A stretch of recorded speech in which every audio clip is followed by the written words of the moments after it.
Welcome to another edition of Crime Time with DutyRon and Ed Wallace. We are two retired New York City police detectives with 20 plus years of law enforcement. Sorry about that. It's not just me.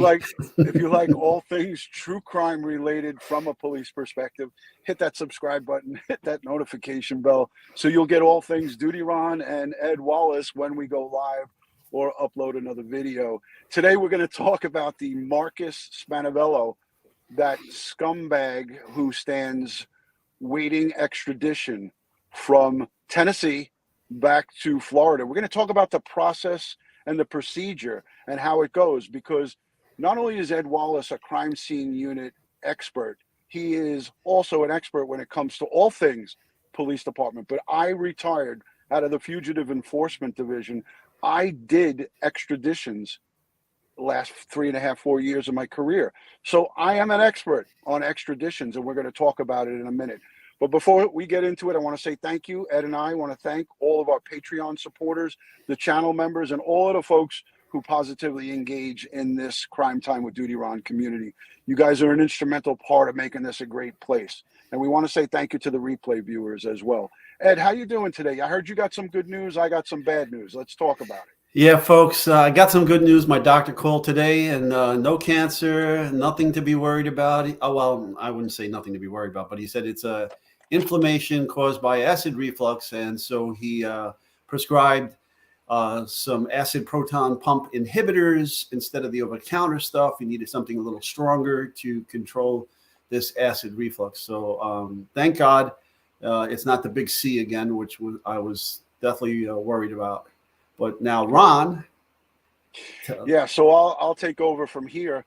So as we were getting prepared for this live stream, my dermatologist, his office called, negative on 2 out of the 3, but unfortunately in the front of my head. They called it the frontal lobe. It almost sounded like Ed Wallace talking to me. In my frontal lobe, I have, unfortunately, squamous cell carcinoma.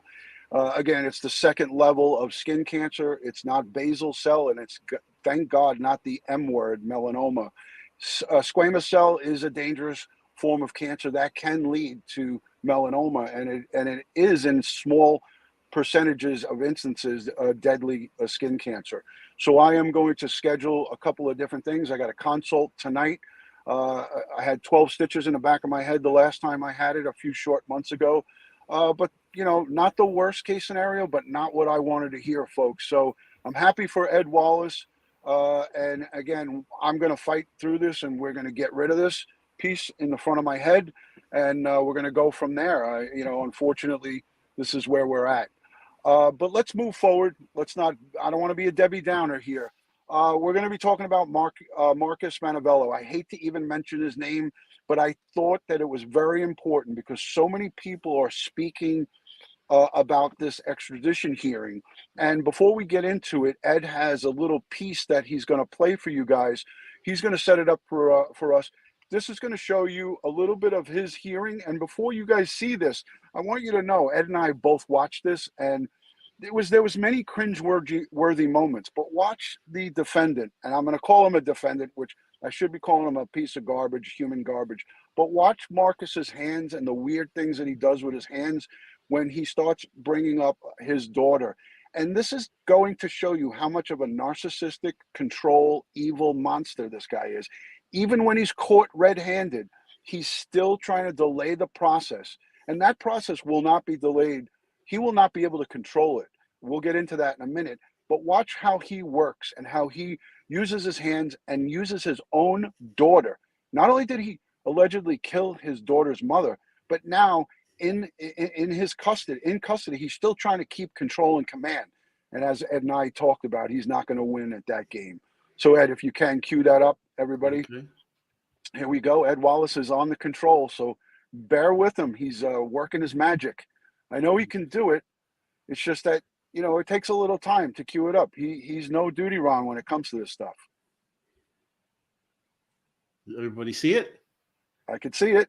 Are you willing to waive extradition? Full screen. I'm coming. More now on the man at the center of a murder investigation. Marcus Spanevelo not quite ready to leave Tennessee and face some music in Santa Rosa County, Florida. Deputies say he was the last person to see Cassie Carli alive during a custody exchange of their daughter in Navarre Beach. And today in court, Spanevelo getting emotional as he talked about that little girl. Are you willing to waive extradition? Not at this moment. Marcus Spanevelo will spend at least 9 more days in a Tennessee jail. Spanevelo was picked up there on Saturday during a traffic stop. Investigators say he was the last person to see Cassie Carli alive. The two were near this restaurant in Navarre Beach for a custody exchange of their 4-year-old daughter. Carli missing for 6 days until investigators found her body in a shallow grave inside this barn in Springville, Alabama, just northeast of Birmingham. The barn, according to Santa Rosa County Sheriff Bob Johnson, has some connection to Spanevelo. But Johnson says Spanevelo has not been charged directly with Carli's murder yet. I can tell you this, he was totally uncooperative. He never cooperated at all with us. And that goes a long way. I mean, you think about it, it's your baby's mother and she's missing and you're not going to cooperate with authorities. That's kind of telltale. He is facing charges of allegedly tampering with Carli's cell phone and lying to investigators about her disappearance. Spanevelo choking up while in court, explaining to a judge just why Watch this. fighting extradition. I'm just trying to make sure that my daughter is taken care of with the people that I'm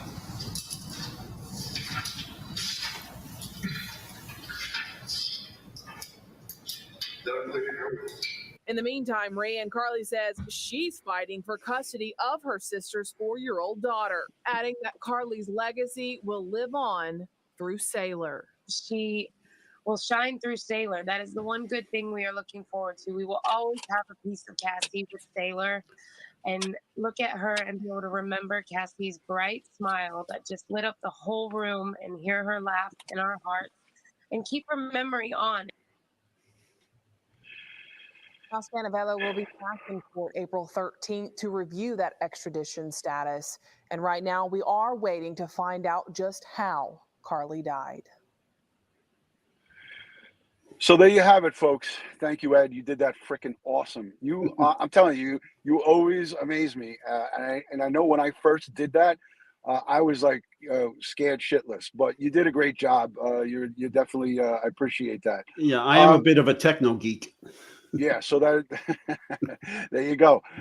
So guys, you got a great view of how controlling, how still in his being in custody in jail, he's trying to control the narrative.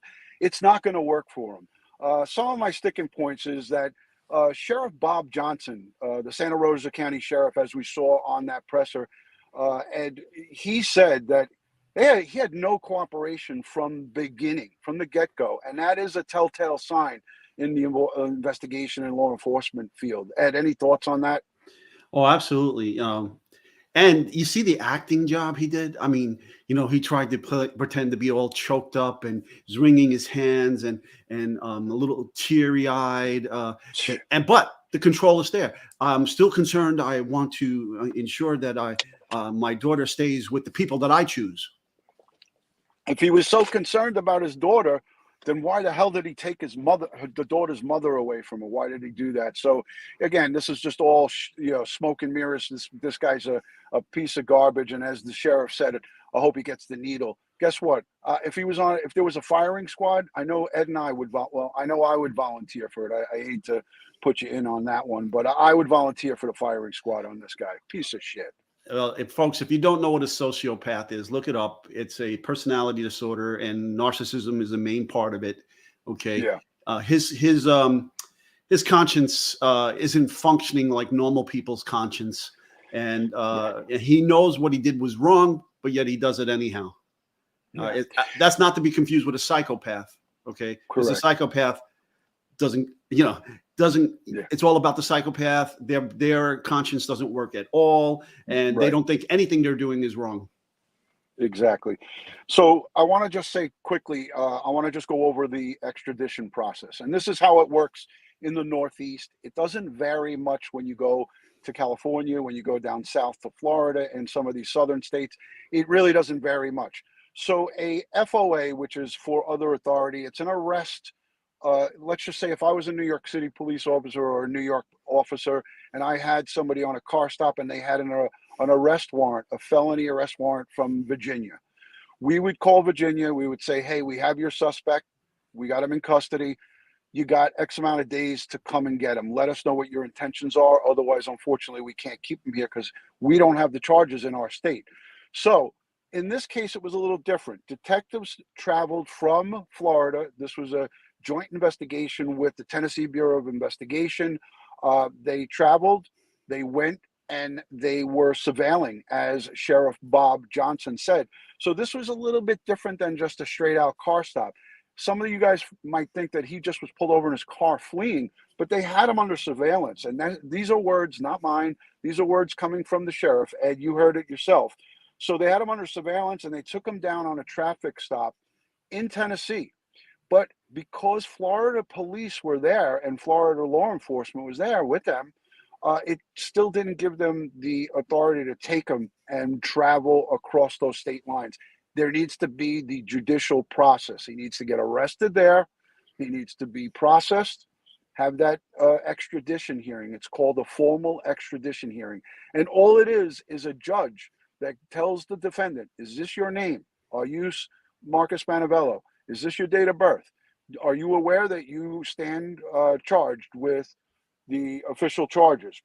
And when we went over them, tampering with evidence, false information in a missing person investigation, and so forth. And destruction of evidence. Right, and destruction of evidence. So all that all that's going to go on in this delayed process. In other words, if he waived his extradition, that hearing wouldn't have happened. But it's a simple process judicially. The courts in Tennessee will set up a extradition hearing. They'll give him all the info, and then they'll say, Florida, come and get him. Now, Ed, there's arguments out there in the Twitter sphere is, will he be charged in Florida? Did the alleged murder happen in Alabama? These are things that we don't know because we don't have the case folder and we don't have the evidence. Ed, you want to chime in a little bit on that one? Yes. As I spoke earlier on a previous live, the states can work out amongst themselves. Like I told you before, we had a homicide that was committed in Staten Island, which is the jurisdiction of New York City and New York. And the body parts were dumped in Jersey, but the prosecutor's office in Staten Island, working with the prosecutor's office in New Jersey, decided to let New Jersey run with it. And New Jersey charged homicide and charged illegal disposal of body and dismemberment and tampering with evidence and so forth and so on, and got the conviction in New Jersey. So we never did prosecute that case in New York. And the same thing has happened in several high-profile cases, like the Oklahoma bombing with Terry Nichols and Timothy McVeigh. There were crimes committed in multiple states with that terrorist plot to blow up the Murrah building in Oklahoma City. But yet everything was done in Oklahoma, both at the state level for one of the defendants and at the federal level for the other defendant. Yeah. So, I think it would be just, it would just be arguments back and forth, amongst people on social media. The bottom line here is I truly believe that he will be brought back to Florida to face his charges, because I believe that this crime, as we know, generated and happened in that parking lot outside of that restaurant. So in my opinion, I believe that he will be extradited to Florida to face the charges, and it will all be done in Florida. Now, there's people who are speaking about, could this be a federal crime, crossing state lines, things of that nature. That remains to be seen. I looked into that a little bit, and it's a little sketchy with that. I don't believe there'll be any federal charges, but I've been wrong before. So I am not the authority when it comes to legal stuff. So and a lot of times what happens, even with the federal charges, for instance, the Beltway snipers, they were picked up, and the feds could have charged them, or the state could have charged them, and then the federal prosecutors got together with the state prosecutors, and then the the prosecutors that had the most horrific penalties for these crimes was given the case. So in Virginia, the death penalty applied to those people, whereas in the federal system, it didn't. So the feds gave the case to Virginia for the death penalty. And the same thing could happen here because, Alabama, I believe, does have the death penalty, but I know Florida definitely has it. And so it's going to be interesting to see how this plays out. But the bottom line is we got him. He's in custody. All right. They have another court appearance on April. It's either 13th or 14th. The judge stated that they'll revisit this. He's got 9 days. He's got 9 extradition. days. He's not going anywhere. And Kathy, thank you for the message. She said, I saw you did not waive extradition. This is exactly what we're speaking about here, Kathy. Thank you for that. Thank you for that message. Again, he can argue all he wants about his daughter in that preliminary little. That was a hearing to see whether he was going to waive his extradition. He could say whatever he wants. The judge doesn't care that he's concerned about his daughter. No child welfare, whether it's in Alabama who makes the decision, Florida, or a combined effort between both jurisdictions, both states, no good decision would be not a good decision would be made to put this little girl in the custody of someone who stands alleged to have murdered her mommy and give the custody to his parents. That's ridiculous. She was in full custody of the mom. He had every other weekend rights to see her on every other weekend. It didn't give his parents the right. And no child welfare or agency, this is a high profile case. They're not going to give custody to this family, his parents. She's going to go back to where her bedroom is at Cassie's father's house, Cassie Carli's father's house. And Raeann, the sister, was on Snapchat last night. I watched a live video. I watched her on Court TV. For those of you who saw her on Court TV, Raeann said she's on her way home. Sailor's going to be coming. It's just a formality. So don't get caught up in that at all. It's just ridiculousness. And while we're speaking about Raeann, Cassie Carli's sister, she was doing a live stream from or uploaded a live video on Snapchat. And I like Snapchat for these reasons, is because I could see some of this stuff. And she was in Cassie's bedroom last night, and she was talking with the audience, and she had the favorite color of Cassie was an emerald green shirt. She was wearing an emerald green shirt, and she went over a few things that were in Cassie's bedroom, which was it was really like heart-wrenching for me to see it, because she was fighting back tears. And there's a sign on the wall in Cassie Carli's bedroom, and it says, laugh as much as you want. Laugh as much as you breathe. Love as much as you live. And it's a very common, you hear that statement all the time, but she had a big wooden plaque, and it read that on the wall, and she showed it. It brought me to tears just seeing that. And, she said, I'm just in my sister's bedroom, and I wanted to bring that message to you. So, yeah, Raeann, Cassie's sister, she's a strong warrior, a young mother herself. And I have to say, I tip my cap to her, even though I don't have a cap on. She's a strong, strong woman, and what a great representative for her sister. So kudos to you, Raeann, if you watch this. You're representing your sister with respect and pride and strength. It's just amazing. So ditto. Hey, Ron, Alicia B asked a question. If it happened in a car, how does law enforcement confirm it was Florida?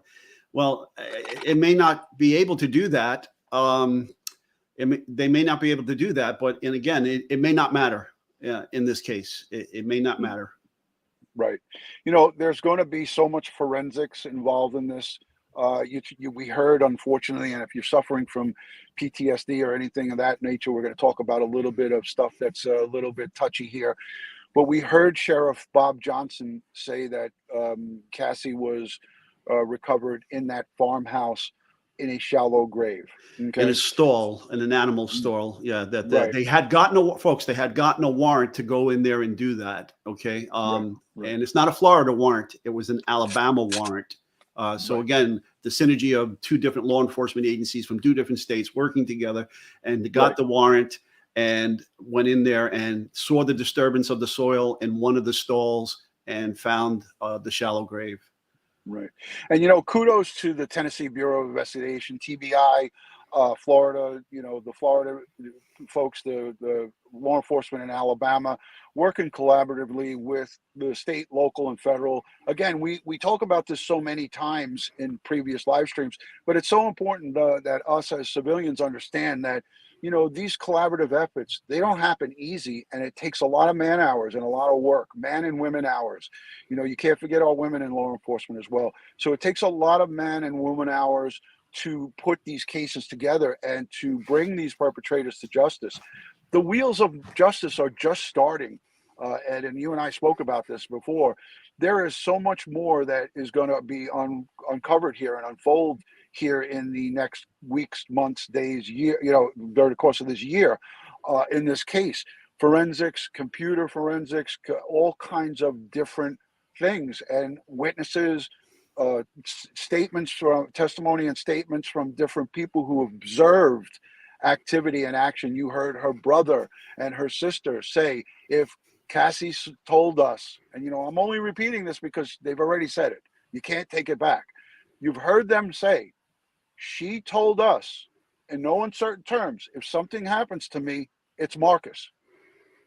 They will be called in to testify. And Marcus texted Cassie's father, okay, and Cassie's sister, and gave them information about he had dropped her off rather in a part of Florida. So now, his statements are going to come back to haunt him. That text message is going to come back to haunt him because they find her buried in Alabama in a barn that he's associated with. Okay. 100%. Okay. So, he just dug himself this huge hole that he cannot climb out of. Right. And just to recap for anybody that's joining late, this is a live stream to talk about the extradition process.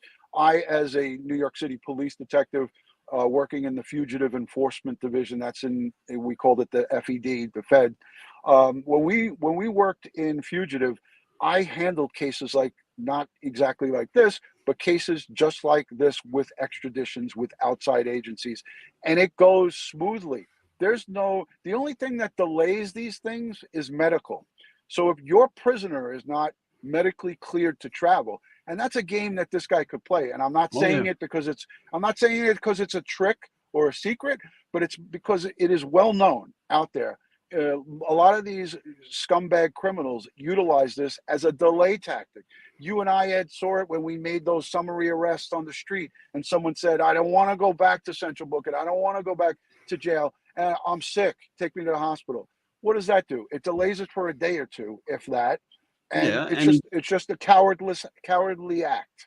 And we got to keep an eye on him now in the hospital because he'll try to do an escape attempt. He'll fake some kind of illness and try to watch. He's going to try to delay this even further, even though he's got a time frame. He's on the clock. And again, DutyRon, tell the folks about what this delay tactic does to him in terms of time in prison. Thank you, Ed. I was just going to get to that. So I'm going to go full screen and solo with me. So when a prisoner does this, that's facing extradition, when he refuses to waive extradition, folks, the time that he is in custody in Tennessee does not count as time served. If he was to waive extradition from the moment he was placed in handcuffs by Tennessee Highway Patrol to now would count as time served. But because he refused to waive extradition, all of this time that he delays is wasted time. In other words, he's there and it's not counting towards anything. So I'm happy in a sense that he didn't waive extradition, because that just goes to show us all how moronic and how stupid he is. So he thinks that he's beating and is in control. And I guarantee you, Ed, his attorney told him, do not waive extradition. Waive the extradition. See, all good defense attorneys tell you that. Yes, all the time. And I know people just like this, especially con artists. They think they're smarter than everybody else. All right. Yeah. And their lawyers will tell them, we need to do this, this, and this, and they will disagree with their lawyers and force their lawyers to do what they want. And in the end, it's better for us because it always ends up hurting them. Like, for instance, typically defense attorney won't put their client on the stand to testify. Okay, especially like we had the Kimes case is a case I go back to, the con artist team of the mother and son, and they murdered Mrs. Silverman in New York City to steal her mansion, and we never did find her body. But at trial, the mother insisted on getting on the stand and testifying because they had no body, and she thought she was such a great actress and con artist that she could con the jury into believing that she and her son were innocent. And despite her attorneys telling her not to, she did, and she sunk herself. It's again, it's the dumb criminal of the day, and he gets that award, the dumb criminal of the day. This guy is just showing his true colors, and Ed, I wanted to point out the hand motions. Did you see that odd behavior? I mean, I wish we could play that again and get that up so the chat could see it. But what he did there was just some bizarre display of weird hand movements, and it got more odd as it went along. When he was coming up to the top, he was doing this thing. It just really was something that I haven't seen in a very long time. I don't think I've ever seen somebody do that like that. You got to look at his body language. You got to look at his, something that's always true is people cannot hide their discomfort. Okay. Right. You're either comfortable and content, or you're uncomfortable and you can't hide it. Right. And anyhow, he was just playing up to the judge and acting, trying to be the good father, concerned about his daughter now, given the circumstances. Like I said, and don't be too surprised if this guy doesn't start giving multiple interviews to the media. Okay. Yeah. From behind bars even. Okay. I wouldn't be surprised, Ed, and it's a good thing you pointed that out, because this is all about the whole command and control thing. Yeah. He needs to always try to be in control, and I'm guarantee you he's trying to manipulate the jailers in Tennessee, and those jailers aren't having it, because I know those guys down there. I've talked to quite a few of them. They're sharp, and they don't take no bullshit from these people. So he's going to try to play his game over there in Tennessee, and he's not going to win at that. When these guys are in control in custody, they tell them when they can eat. They tell them when they can, have any type of their movement is all controlled by corrections, and that kills these guys inside. It eats them up inside. Mm-hmm. I wanted to just say quickly, thank you to everybody who is new here. If you're first time watching and new, let us know by placing a new in the chat. Those of you who are here as channel members, as subscribers, as regular friends and regulars to Crime Time with DutyRon, we thank you. We give you thanks and praise, because without you, the audience, we have nothing.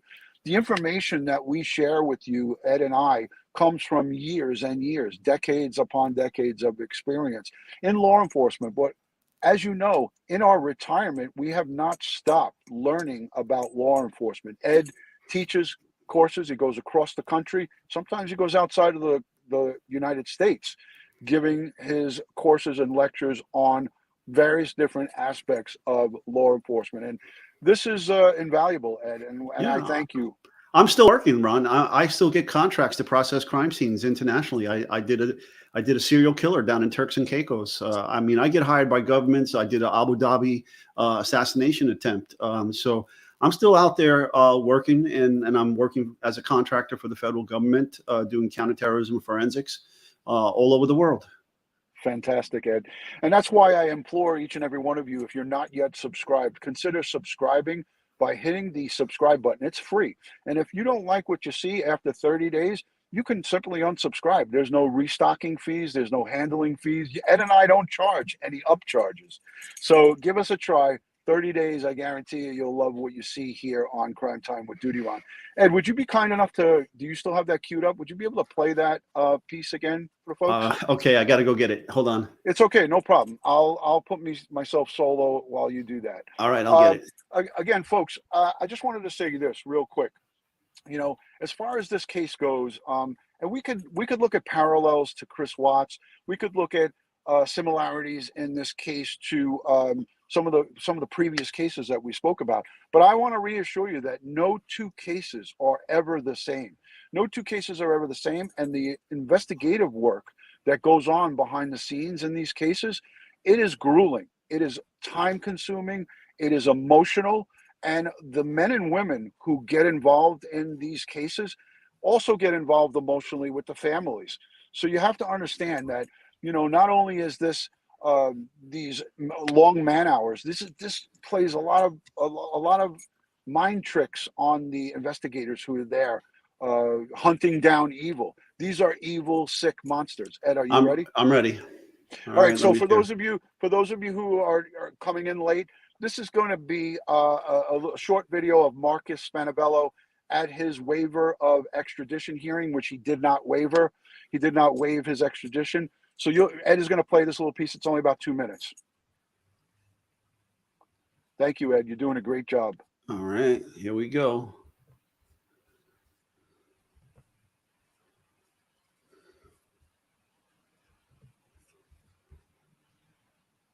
You willing to waive extradition? Not at this moment. More now on the man at the center of a murder investigation. Marcus Spanevelo not quite ready to leave Tennessee and face some music in Santa Rosa County, Florida. Deputies say he was the last person to see Cassie Carli alive during a custody exchange of their daughter in Navarre Beach. And today in court, Spanevelo getting emotional as he talks about that little girl. Are you willing to waive extradition? Not at this moment. Marcus Spanevelo will spend at least 9 more days in a Tennessee jail. Spanevelo was picked up there on Saturday during a traffic stop. Investigators say he was the last person to see Cassie Carli alive. The two were near this restaurant in Navarre Beach for a custody exchange of their 4-year-old daughter. Carli missing for 6 days until investigators found her body in a shallow grave inside this barn in Springville, Alabama, just northeast of Birmingham. The barn, according to Santa Rosa County Sheriff Bob Johnson, has some connection to Spanevelo. But Johnson says Spanevelo has not been charged directly with Carli's murder yet. I can tell you this, he was totally uncooperative. He never cooperated at all with us. And that goes a long way. I mean, you think about it, it's your baby's mother and she's missing and you're not going to cooperate with authorities. That's kind of telltale. He is facing charges of allegedly tampering with Carli's cell phone and lying to investigators about her disappearance.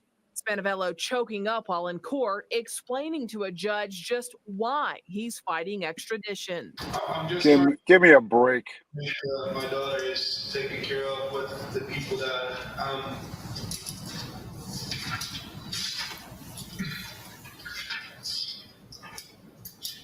living her with. In the meantime, Raeann Carli says she's fighting for custody of her sister's 4-year-old daughter, adding that Carli's legacy will live on through Sailor. She will shine through Sailor. That is the one good thing we are looking forward to. We will always have a piece of Cassie with Sailor and look at her and be able to remember Cassie's bright smile that just lit up the whole room and hear her laugh in our hearts and keep her memory on. Now, Spanevelo will be back in court April 13th to review that extradition status. And right now, we are waiting to find out just how Carli died. Okay, speaking of that, folks, the autopsy was conducted Monday, and toxicology is going to take a couple of weeks to get back. Now, something interesting occurred. I spoke to Ron about this offline. Is that I'm watching the blogs, I'm watching the Twitter sphere and internet and so forth, and news stories as much as possible. Excuse me. Excuse me. And I saw something interesting that somebody posted stating that, he complained about her being, using marijuana. And whoa, what is that? Hold on. Yeah, I got you, Ed. You're here. Okay. You're here. I'm sorry. We got you. Using marijuana and drugs, alcohol, and so forth, and this person it could just be an internet troll for all I know, but he said some things that made me think at one point that this might be a family member of this perp. But anyhow, he said he complained in his custody hearing that she was a drug addict and this, that, and the other thing, and he believes that she died from an overdose. And I thought about that for a minute, and I wrote back to this individual. I said, if it comes back from toxicology that she has drugs in her system and the cause of death is overdose, then he did it to her. Okay, because there's no way she's going to drive there stoned to go get her kid, and put their child's safety in danger, driving while under the influence of a narcotic or anything like that. You know, you made a great point with that. You know, when you said that to me, I was just like, I didn't even think about that. But you know, you never know with this guy, and we'll find out as this case unfolds if in fact that happened. But you know, it could have been just something as simple as an online troll, or you're right, it could have been somebody that was close to him and just being stupid about it. I mean, yeah, because the way he was defending him, it seemed a bit odd to me. It was out of the let's just put it this way. When I look at things, I establish baselines of what's going on in whether it's the world around me or the situation I find myself in, and then I'm always looking for behavioral anomalies to the baseline. And Right. this guy's statements was an anomaly to other people's statements in this chat, and it stuck out big time. Yeah. Yeah. And you know, the funny part is too, is we come to find out that through her sister, through Raeann, she said he was being overly nice in the last days. Now we know that it was around $5,000 and change that he was ordered to pay. And all of the things he was fighting for were denied by the judge. So in a very short period of time, he became very nice after this came down in family court, and it was very suspicious now looking back on it from her family. You know, why was he being so nice? Why did he offer to come straight within just moments of her home to do the exchange when the exchange was usually done in Destin? Right. He tried to get her to drop her guard. Yeah. And he may have successfully done that. I don't want to play Monday morning quarterback here, but at the end of the day, that's what these people are good at. These folks that are narcissistic, controlling, and all of the above, and everything that you mentioned, this is what they specialize in. They're command and control, mind games, and things of that nature. This is what this guy did throughout the whole course of their relationship. And to have her brother and her sister on WFLA with JB say, if something happened to my sister, she clearly told us, if something happens to me, it's this guy. Yeah. How many cases have we had like that? There's so many, just that, that these victims are saying these things to their loved ones just before something horrific happens to them by the person they're scared about. Yeah. And again, you want to look to try to learn. We have to try to learn from all of these cases, not just Cassie's case, but all of the cases. And we got to put together some type of game plan, not just us. I'm saying us as humanity. Humans have to get together and start educating on a worldwide level, because these crimes against women, they seem to be happening predominantly against women, are happening on a regular basis. As we speak, it's probably happening. As a nation, we have to demand domestic violence reform. We have to demand reforms in family court. We need more protections in place. We need more investigations done. Not necessarily by law enforcement, but hey, if there are two parties are divorcing or separating and they have a child in common and they're making cross complaints against each other, well, these things have to be thoroughly investigated by the court to determine what's true and what's not true. And if you find that somebody is making these false allegations, that should be the end of it when it comes to these custody hearings. Okay, Absolutely. You're done. You're done. You never get in custody again. Yeah, absolutely. And Jilly Bird brings up a good point. What do you think they meant by him being non-cooperative, hypothetically? I'm going to tell you what they meant by that is that he was being non-cooperative. In other words, he didn't give them information. He didn't give them proper information. He was not concerned. He shut down on law enforcement. You heard Sheriff Bob Johnson say he demanded a lawyer once they started questioning him. And then we all know in the law enforcement field, once someone says, I want a lawyer, you cannot ask them another question. So he was non-cooperative, non-compliant, and not somebody, he's not exhibiting behavior of somebody who really cares about the mother of his child. So those were red flags for law enforcement, and that's part of our business. That's what we do. We detect things. Detectives detect things. That's correct. And, you know, the major case detectives from Florida went to Alabama and interviewed him in Alabama. Right.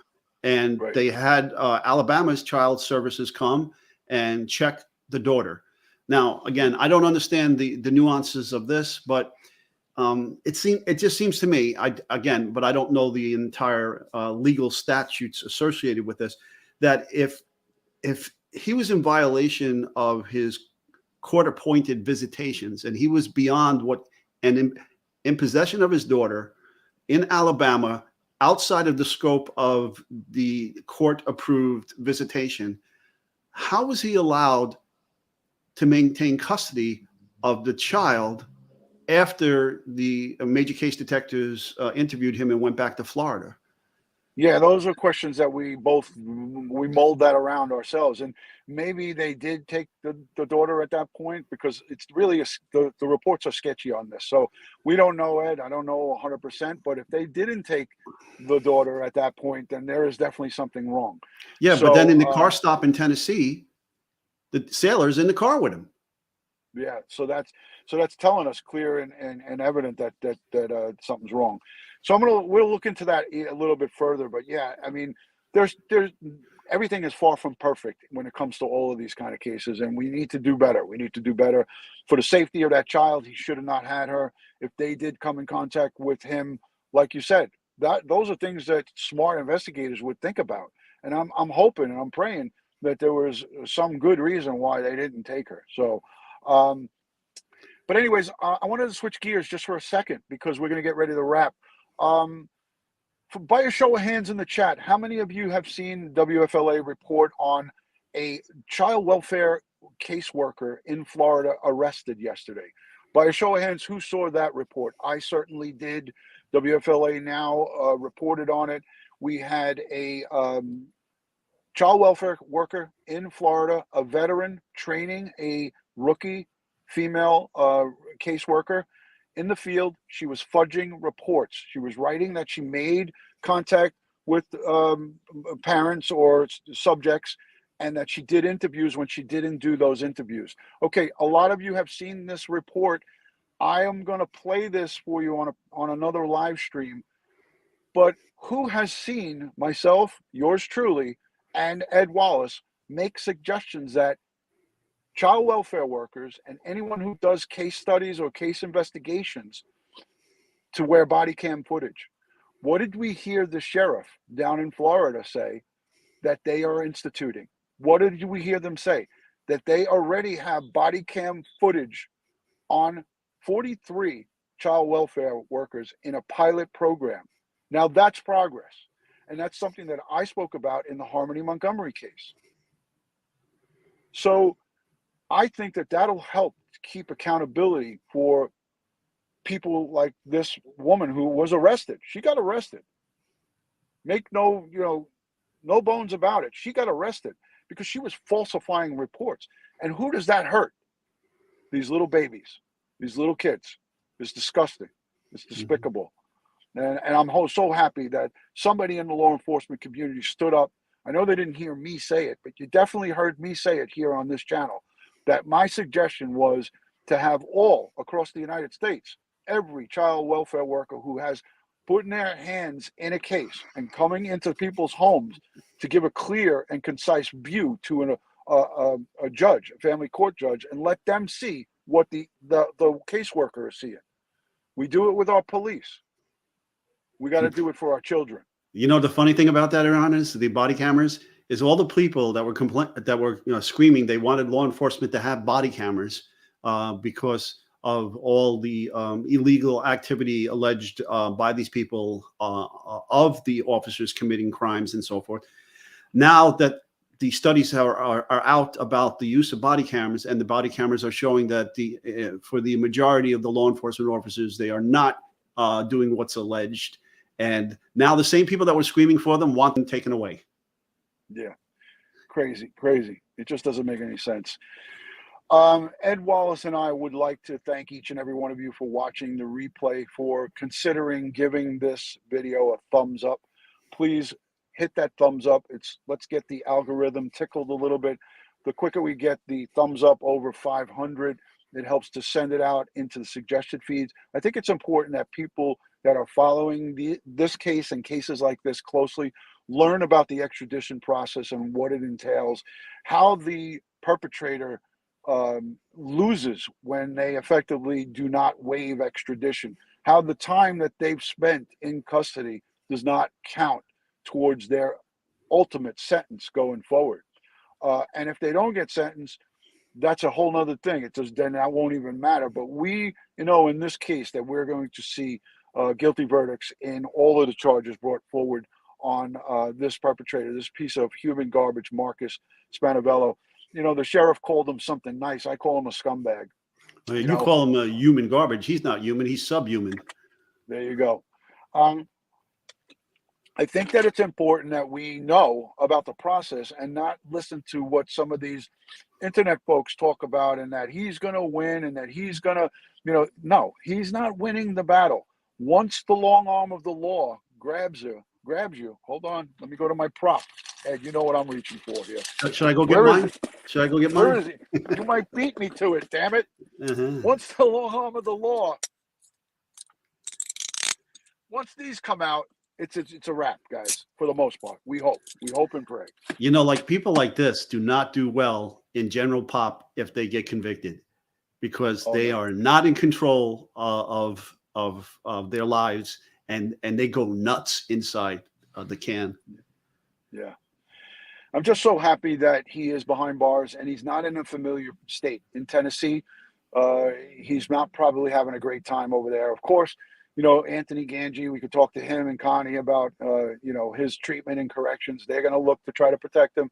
No correction officer wants to see an inmate get killed, but this is a special kind of scumbag here. This is a special kind of wrong.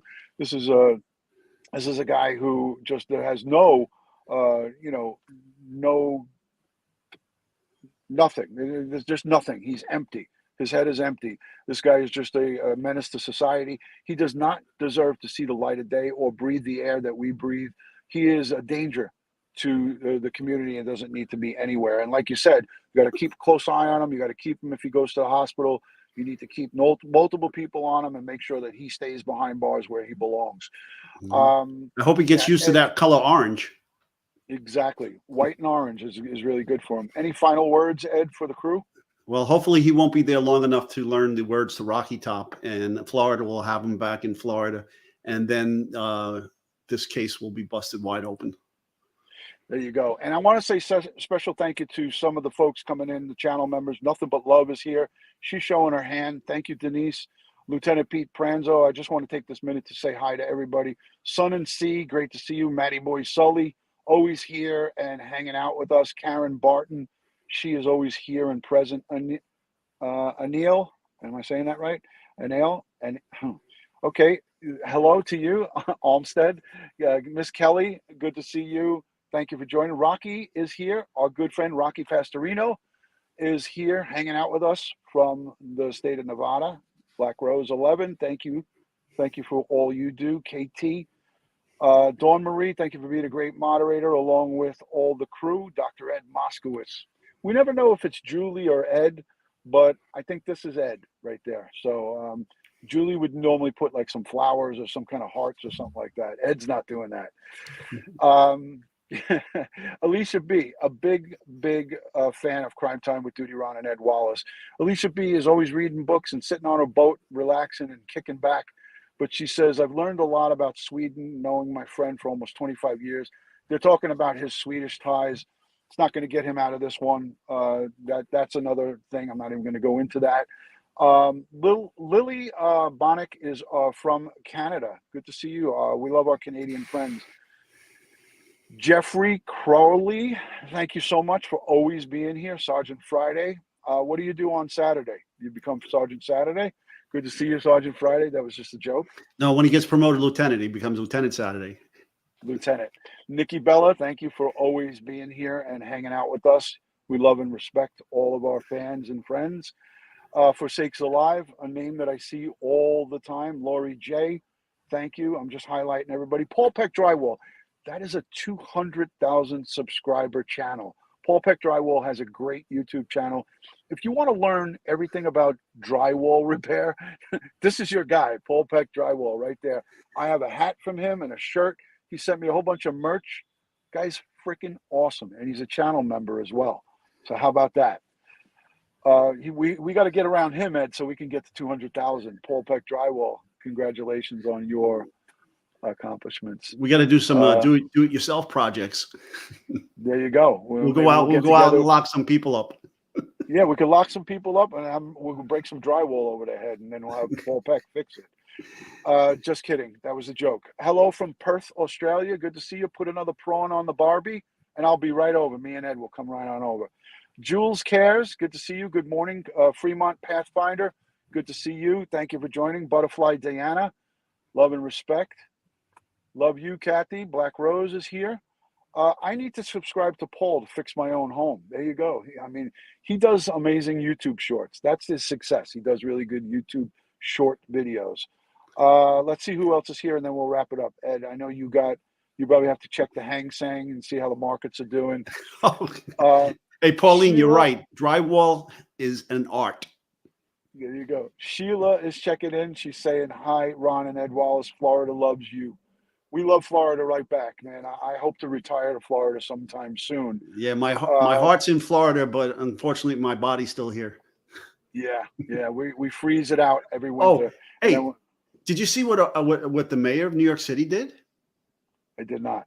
He took New York City taxpayer dollars and put up a billboard in Florida telling Floridians to move back to New York because what a waste of money. Because of the parental rights law they just passed. He's wasting his money. That's a waste of money. Nobody's going to leave Florida for hell no. Where's that button? Hit it. Oh, you don't have it now. Oh, hell no. Oh, hell no. We got to get that to you. Ed, we got to get you one of those thingamajiggies over there. He's wasting our taxpayer dollars. Look at this. Look at this comment. Barbara Ann says, Adams, he's disgusting. I love it. All right, guys, we're going to wrap it up because I think we spent enough time, 52 minutes, much longer than we usually go. On behalf of Crime Time and with DutyRon and Ed Wallace, we wish everybody a happy Tuesday, right? It is Tuesday all day. As I like to end all of these things, and Ed and I know this, we love and respect you guys and thank you for the replay views and all of the things that you guys do. Leave us a comment down below. Let us know what you think about this video. Let us know what you think about the extradition process. And as I like to end them all, God bless the world. God bless the United States of America. And God bless each and every one of us here in the chat. And all victims of crime and their families, especially Cassie Carli. Her and her family need us now more than ever. And also Naomi, Raeann, their family is mourning still the loss of their daughter, 18 years old, in the Nevada area. Rocky's here.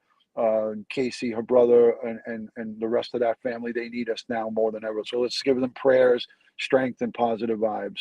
Ed, have a great rest of your day. Thank you. You too, Ron. Folks, stay safe, stay prepared. Don't be a victim. Amen to that, brother. See you all soon.